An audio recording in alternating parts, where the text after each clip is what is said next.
सामने छोटे से रूप में बताऊं, बीमारी का नाम बता दिया, डायबिटीज मेलाइटस। डायबिटीज मेलाइटस क्या है? तो एक मेटाबॉलिक डिसऑर्डर है। अरे क्या देखने को मिलता है? तो याद रखिएगा, एक प्रकार का मेटाबॉलिक डिसऑर्डर देखने को मिलता है। और अगर मैं बात करूं मेटाबॉलिक डिसऑर्डर का कारण क्या है, तो ध्यान रखिएगा इंसुलिन के कारण है। इंसुलिन क्या है? इनसफिशिएंट अमाउंट में इंसुलिन होने के कारण आपके बॉडी में कार्बोहाइड्रेट का, आपके बॉडी में फैट का और आपके बॉडी में प्रोटीन का क्या नहीं हो रहा है? प्रॉपर मेटाबॉलिज्म नहीं हो रहा है। क्या नहीं हो रहा है? प्रॉपर मेटाबॉलिज्म नहीं हो रहा है।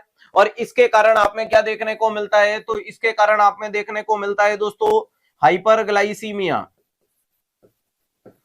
हाइपरग्लाइसीमिया देखने को मिलता है, यानी मरीज का ब्लड ग्लूकोज बढ़ जाता है। यानी आप में मरीज का क्या बढ़ जाता है? ब्लड ग्लूकोज बढ़ जाता है। अब मैं सीधा आपको ले चलता हूं, टॉपिक कई बार पढ़ा रखा है, अब मैं सीधा उस पॉइंट पे जाता हूं, कॉम्प्लिकेशन ऑफ डायबिटीज। ध्यान रखिएगा, अब इंपॉर्टेंट पॉइंट है कि complication of DM. Complication of DM यानी डायबिटीज मेलाइटस के क्या क्या कॉम्प्लिकेशन हो सकते हैं, उसको आपको समझना है। तो प्यारे दोस्तों, कॉम्प्लिकेशन होते हैं दो प्रकार के। कुछ कॉम्प्लिकेशन को अपन एक्यूट कॉम्प्लिकेशन कहते हैं और कुछ कॉम्प्लिकेशन को अपन क्रोनिक कॉम्प्लिकेशन के नाम से बताते हैं। एक्यूट का मतलब अचानक से डेवलप होने वाले कॉम्प्लिकेशन, और क्रोनिक का मतलब लंबे समय से डेवलप होने वाले कॉम्प्लिकेशन को क्रोनिक कहते हैं। अगर मैं आपको पूछूं एक्यूट कॉम्प्लिकेशन कौन कौन से होते हैं, तो आपका जवाब आएगा हाइपोग्लाइसीमिया। क्या होंगे? Hypoglycaemia is a most common complication of diabetes mellitus. इसके अलावा DKA डायबिटिक कीटो एसिडोसिस, और दूसरा नाम आता है HHNS, या फिर बोल सकते हो HHNKS। ध्यान रखिएगा, ये दोनों सेम है। इसके अलावा क्रोनिक होते हैं दो प्रकार के, एक होते हैं जिनको बोला जाता है माइक्रोवस्कुलर, एक होता है जिसको क्या बोला जाता है? माइक्रोवस्कुलर, और दूसरा होता है दोस्तों जिसको बोला जाता है मैक्रोवस्कुलर।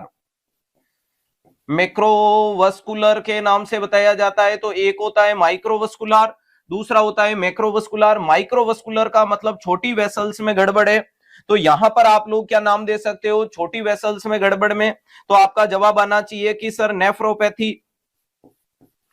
नेफ्रोपैथी देखने को मिल सकता है। इसके अलावा क्या देखने को मिल सकता है? न्यूरोपैथी देखने को मिल सकता है। इसके अलावा क्या देखने को मिल सकता है? रेटाइनोपैथी देखने को मिल सकता है। तो न्यूरोपैथी, नेफ्रोपैथी और रेटाइनोपैथी, ये तीन कंडीशन। और वहीं पे अगर यहां पर बात करोगे मैक्रो में क्या हो सकता है, तो सेरिब्रोवस्कुलर एक्सीडेंट, यानी मरीज में स्ट्रोक हो सकता है।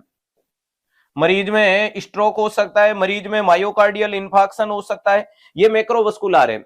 यानी मैं मोटे मोटे रूप में आपके कॉम्प्लिकेशन बताऊं तो सारी दुनिया एक तरफ और तेरा कमरा एक तरफ। Most common complication of diabetes mellitus क्या होगा? तो आप लोगों का जवाब आना चाहिए हाइपोग्लाइसीमिया होता है। मोस्ट कॉमन कॉम्प्लिकेशन क्या देखने को मिलता है? हाइपोग्लाइसीमिया देखने को मिलता है। ध्यान रखिएगा, दूसरे नंबर पे डायबिटिक कीटोएसिडोसिस अपन ने बता दिया, तीसरे नंबर पे अपन ने ये बता दिया diabetic ketoacidosis is a complication of most commonly seen in the DM first. ये किसका कॉम्प्लिकेशन है? तो ध्यान रखिएगा डीएम फर्स्ट का है। डीएम फर्स्ट का मतलब डायबिटीज मेलाइटस टाइप फर्स्ट, जिसको आप लोग इंसुलिन डिपेंडेंट डायबिटीज मेलाइटस कहते हो। व्यक्ति में इंसुलिन की कमी होने के कारण और इंसुलिन की कमी के साथ इन्फेक्शन होने के कारण बॉडी में एनर्जी रिक्वायरमेंट के लिए आप फैट का ब्रेकडाउन करोगे और कीटोन बनेगी, डायबिटिक कीटोएसिडोसिस कहलाएगा। Hyper osmolar hyperglycaemic non ketotic syndrome वाली कंडीशन का मतलब इसमें कीटोन नहीं बनती है, और कीटोन नहीं बनने का कारण ही ये डीएम सेकंड का है। सर आप एरोप्लेन में कहां जा रहे थे? क्लास ही आ रहा था, है ना, घर से थोड़ा दूर था, तो फिर आज फ्लाइट ले ली सुबह सुबह। और ये सुबह सुबह आप लोगों को क्या बताऊं, मैंने सोचा कि इंस्टाग्राम पे मैं बैठा बैठा लाइव आ गया था कि यार मैंने कई बार फ्लाइट के बाहर के वीडियो, ब्लॉग के मतलब पोस्ट ट्रेवलिंग, मैंने बहुत सारे वीडियो अपलोड कर रखे हैं जिससे आप भी बढ़िया मोटिवेट हो, सीखो और आप भी उस मुकाम तक आओ, ये हमारी इच्छा है। आज मैंने सोचा कि यार क्यों नहीं उस फ्लाइट में बैठ के आप सबके साथ में लाइव आऊं, जिसके माध्यम से आप लोगों को बताऊं कि यार कैसा फील होता है अंदर बैठने से, या जब उड़ती है तो कैसा।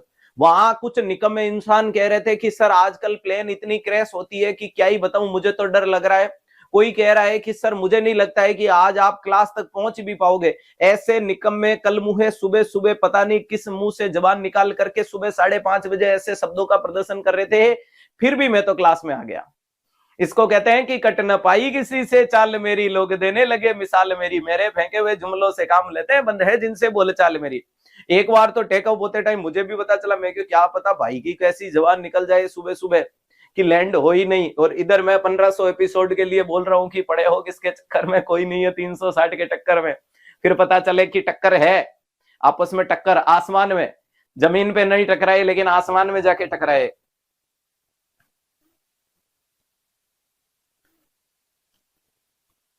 फिर फाइनली मैंने सोचा कि अब इनको कोई ट्रेवलिंग नहीं दिखानी, इनका फोन करो बंद और चुपचाप बढ़िया अपने तो किताब पढ़ो। तुम इतनी नेगेटिव सोचते हो मुझे नहीं पता था। चलो ये डीएम फर्स्ट हो गया। डीएम सेकंड के लिए प्यारे दोस्तों इसमें इंसुलिन की कमी नहीं है, इसलिए कीटोन का फॉर्मेशन नहीं होता है। ये डीएम सेकंड का कॉम्प्लिकेशन आता है, ध्यान रखिएगा। जो बच्चे सुबह लाइव थे उनको पता भी होगा कि यहाँ कुछ नोटंकी ये लिख रहे थे। नेक्स्ट हो गया हाइपरग्लाइसीमिक हाइपरओस्मोलर नॉन कीटोटिक सिंड्रोम जैसी कंडीशंस देखने को मिलती है, और ये आपके माइक्रोवस्कुलर है। नेफ्रोपैथी किडनी खराब हो जाती है। न्यूरोपैथी आपके हाथों पैरों के सेंसेशन में चेंजेस आता है। और प्यारे दोस्तों उसके बाद में प्रेयर करेंगे आपके लिए। प्रेयर बेटा अब तुम रेस्ट इन पीस मत लिख देना प्लीज, हाथ जोड़ के निवेदन है, पढ़ाने दो। नेक्स्ट हो गया रेटाइनोपैथी, मरीज के अंदर रेटाइनो वाली कंडीशन देखने को मिल जाती है, और ये वाली कंडीशन भी आपके साथ आ जाती है। क्लियर है, ध्यान रखिएगा, कुछ नहीं होगा, हम आपके साथ है, तभी तो चल पा रहे हैं। आप लोगों का प्यार और विश्वास ही है जो हमें कभी रुकने झुकने थकने नहीं देता है।